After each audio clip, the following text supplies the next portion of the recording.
Mheshimiwa Rais akipeana heshima yake kwa bendera ya kikosi cha 7.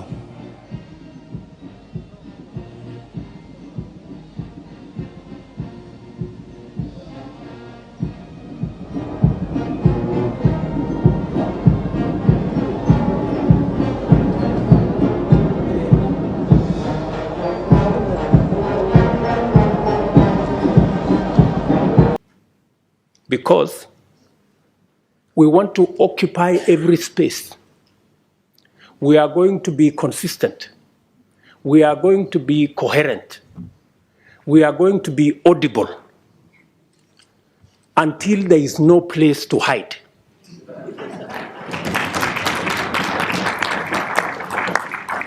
Yeah? Until the conferences are stopped. Otherwise, we will make them noisy. We will make them messy, and there will be consequences. If we are not heard, we are refusing to stay on the margins anymore. Yeah, we want to be at the table because we are told the risk of not being at the table is that you could be in the menu.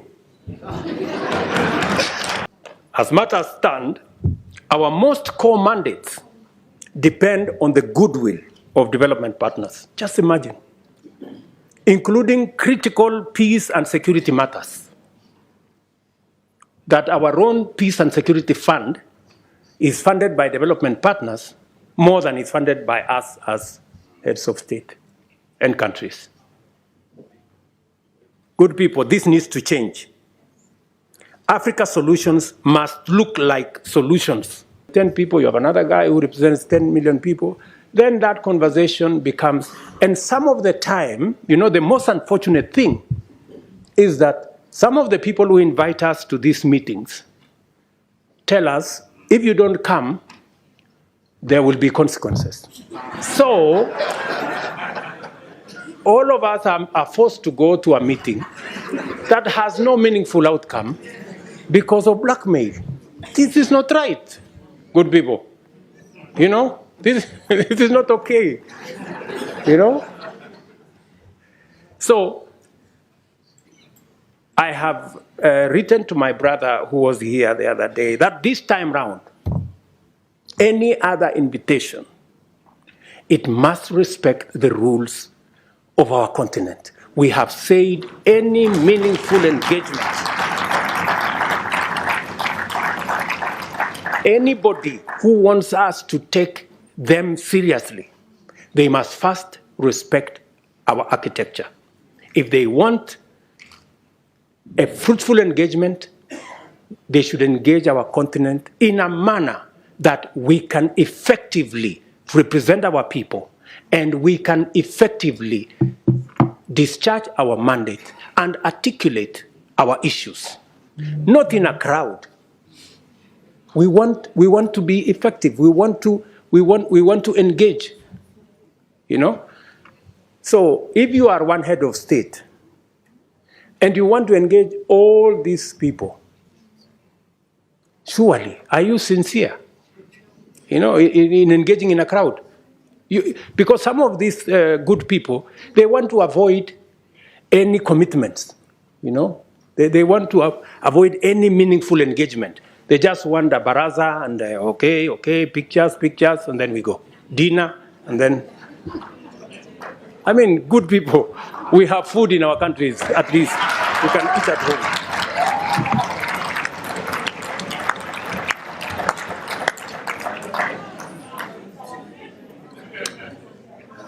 The Africa Union reform agenda must therefore become a priority this session.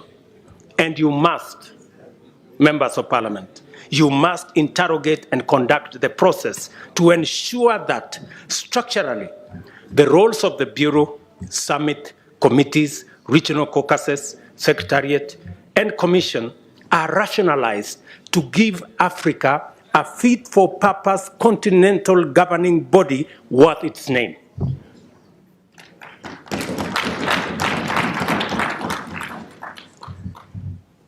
To do so, this Honorable Assembly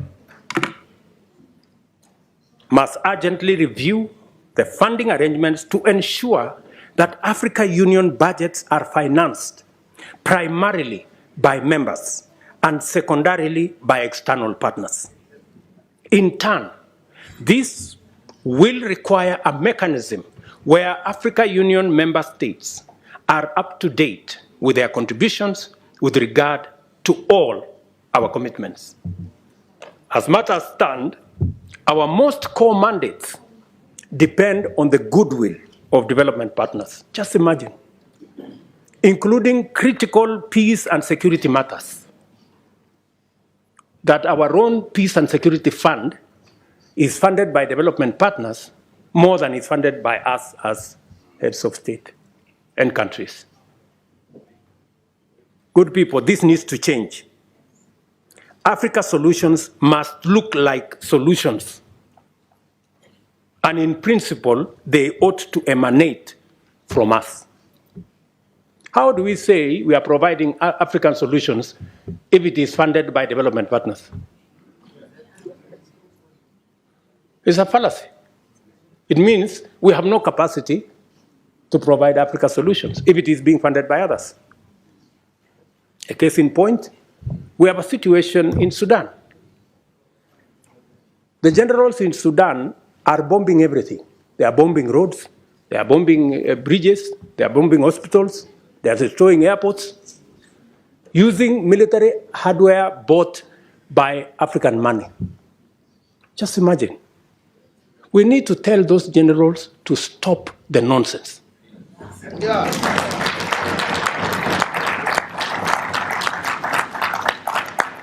Military capacity is for fighting criminals and terrorists. It is not for fighting children and women and destroying our own infrastructure.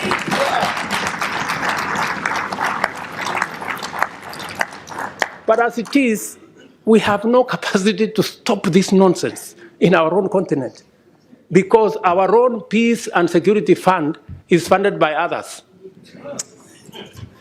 We have a problem.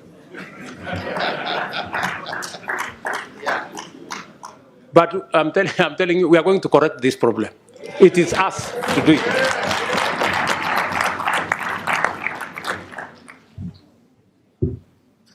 Let me also tell you that I think we're going to have a new, and we need your help. You know, we need your support. You must take up your role. You know, you must take up your role and make sure that our executive, the people running the Africa Union, are held to account.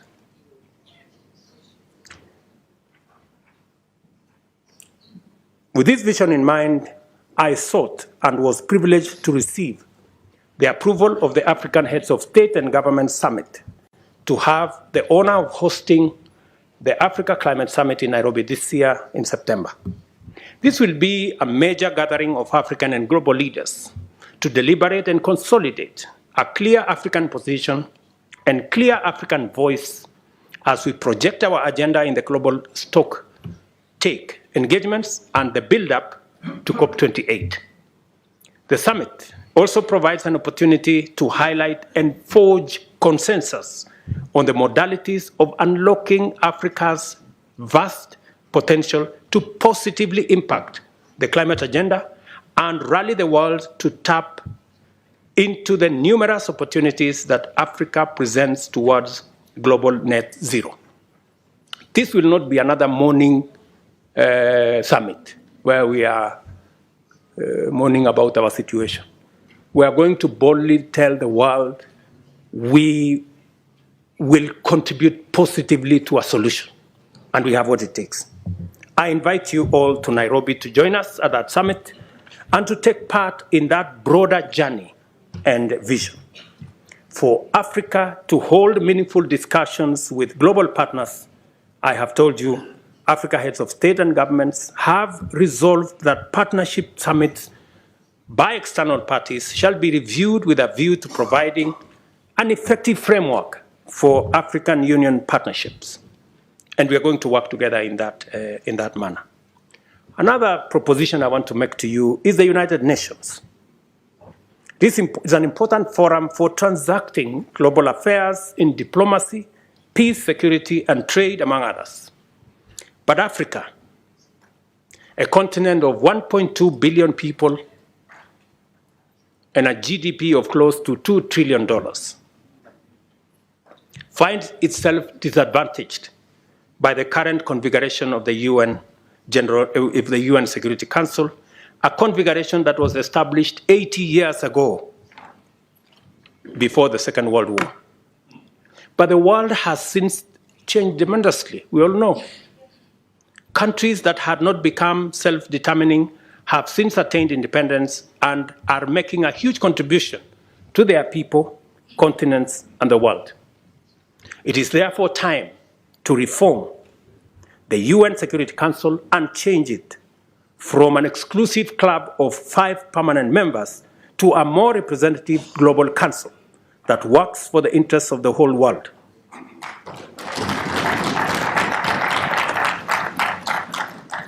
We have said Africa must have, at the minimum, 2 permanent seats at the Security Council. And by the way, we are being very modest. Yeah, we are being very modest because we are understanding. We must therefore work together to make our continent prosperous, for that is what it deserves, and our people now and generations to come, and improve our relations with global business and global investments. One final thing that I want to, I know many of you have talked about Paris. Yes, we will be going to Paris because we want to occupy every space.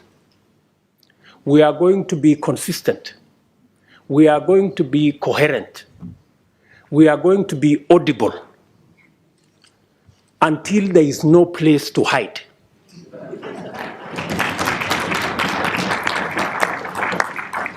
Yeah? Until the conferences are stopped. Otherwise, we will make them noisy, we will make them messy, and there will be consequences. If we are not heard, we are refusing to stay on the margins anymore. Yeah? We want to be at the table. Because we are told the risk of not being at the table is that you could be in the menu.